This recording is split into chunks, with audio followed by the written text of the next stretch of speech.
everyone. Welcome back to my channel, or welcome to the channel.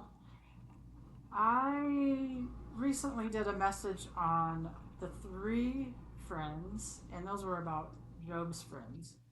Now I want to talk about four friends. So, first of all, I want to give you the scripture of Zechariah 13:6. Someone asked, "What are these wounds on your body?" They will answer, "The wounds I was given at the house of my friends." Now, I had read that and I realized that that scripture is related to the disciples and some of the followers, or not all the disciples, a couple of disciples and followers of Jesus basically betrayed him and this is what led to his crucifixion. So that's what they're referring to as the wounds. And I'm like, who needs friends like that? Well, I want to read to you about these four friends that showed up for someone. A few days later, and this is out of Mark chapter 2, verse 1 through 12. A few days later, when Jesus again entered Capernaum, the people heard that he had come home. They gathered in such large numbers that there was no room left, not even outside the door. And he preached the word to them. Some men came, bringing to him a paralyzed man, carried by four of them. Since they could not get him to Jesus because of the crowd, they made an opening in the roof above Jesus by digging through it and then lowered the mat man was lying on. When Jesus saw their faith, he said to the paralyzed man, "Son, your sins are forgiven." Now, some teachers of the law were sitting there thinking to themselves, "Why does this fellow talk like that? He's blaspheming. Who can forgive sins but God alone?" Immediately, Jesus knew in his spirit that this is what they were thinking in their hearts, and he said to them, "Why are you thinking these things? Which is easier, to say to this paralyzed man, 'Your sins are forgiven,' or to say, 'Get up, take your mat, and walk'?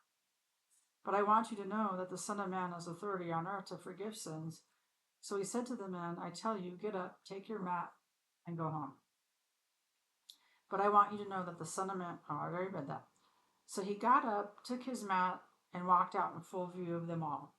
This amazed everyone, and they praised God, saying, "We have never seen anything like this." So I have read this scripture before, and my main focus before was that God healed this man, this paralyzed man. Well, as I was reading this and going through this, and God's giving me this message. He's like, "Look at the four friends. What did the four friends have?"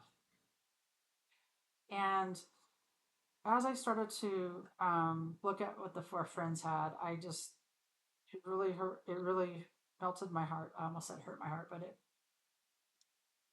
it just meant a lot to my heart. Made my heart happy because they had faith, perseverance to never give up, trust and belief, and obedience and action.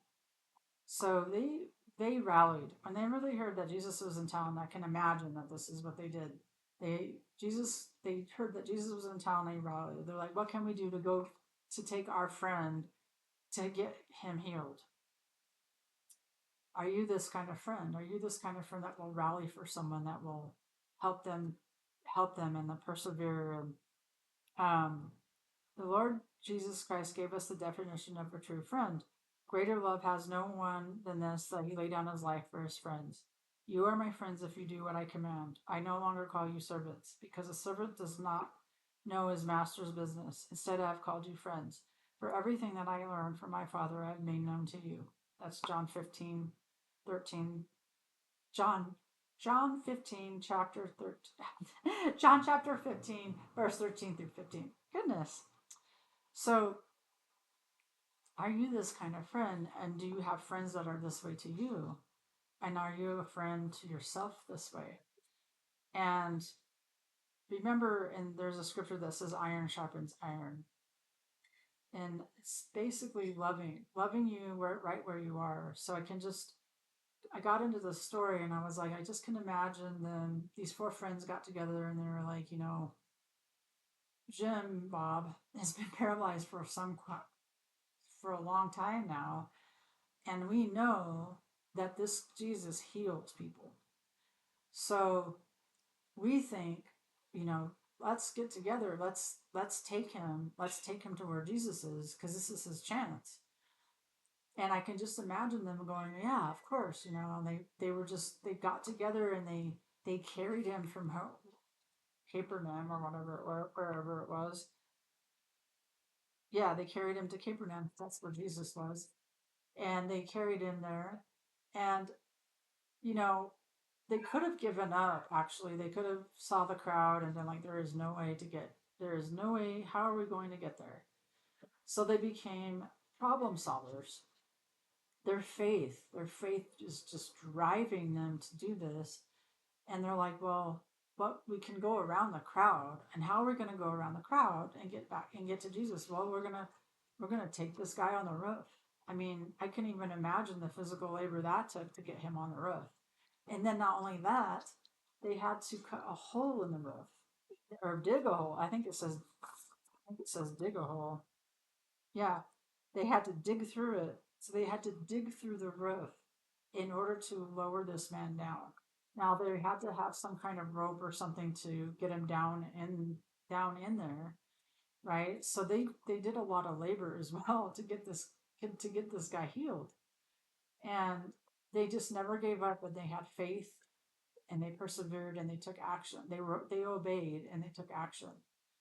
Um, so I wrote about what to look for in your friends, and one of mine is someone that would rally for you. I think that's a big one for me. I had it when I noticed that my family is they're big in rallying. Like it's like someone's down, we're gonna go help them. If somebody in our family is down, we're gonna do whatever it takes to get them back up. And that's what my family did is they rallied, and I look for friends that way. Who is going to rally for you? Who's going to be there for you no matter what? And they are encouraging, telling, basically Jesus healed the man because of their faith. He didn't heal the man because of his faith. I don't even know what he was even thinking because it doesn't say. I can only imagine. He's like, God, I have some great friends, that they're taking good care of me, and they're taking me to Jesus, and Jesus heals him because of the faith of his friends, not the faith of him, but the faith of his friends. And so, I want friends that way, that are that faithful, that they believe in it that much, you know, and they're encouraging, being there when times are hard. So they take action and they rally. They're like, okay, we're taking this. We're having faith that Jesus can heal this, and we're going to do whatever we can to get you there. And they did. They got him there, and he was healed.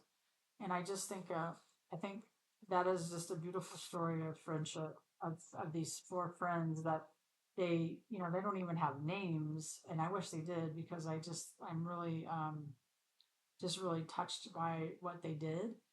And I don't think that this is something I have never heard anybody talk about these four friends before. Um, and so it really stuck out to me, is like, wow, they were faithful, and because they were faithful, the man was healed.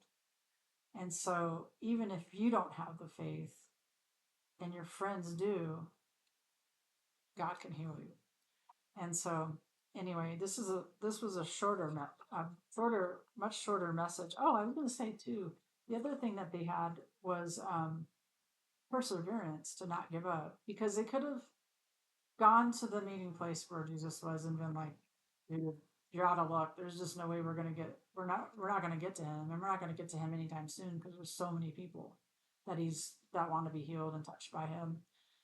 And they didn't give up, and they actually came up with another solution, that nobody else had thought of. So I think it's remarkable, and I'm really glad that God showed me these friends. And anyway, I hope that you got something out of this. And if you have any questions about anything that I've said, scriptures, anything about me personally, if you have a question about something, anything related to cancer, I could at least attempt to answer a question. Anything, all is welcome. I'm here to help as much as I can. And thank you so much for listening to God's message. And I will see you in the next video.